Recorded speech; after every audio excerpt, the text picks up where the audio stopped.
dia jauh lebih semangat kita di pagi hari ini. Jadi sebenarnya startup-startup kita punya potensi ya di Aceh ini.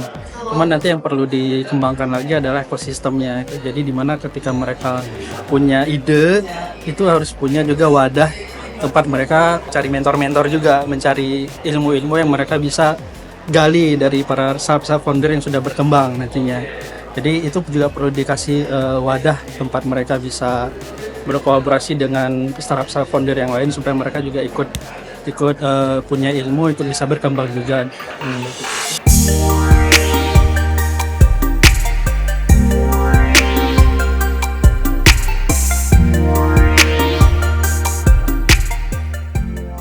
Tentunya kegiatan seperti ini sangat baik untuk mendukung semangat ataupun motivasi generasi muda, apalagi pemuda-pemuda Aceh untuk meningkatkan keinginan bermotivasi dan membangun startup seperti itu.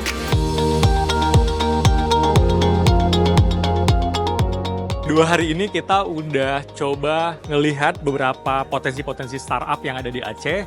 Kita juga udah melakukan mentoring.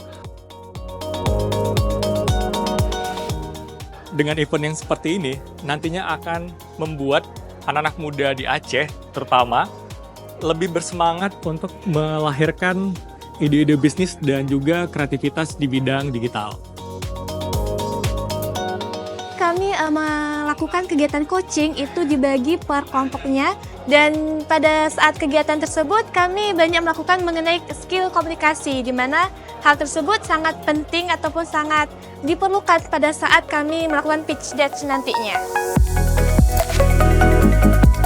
Jadi untuk para startup muda yang ada di Aceh terkhususnya itu ayo semuanya join, yang akan didukung penuh oleh Amanah sendiri.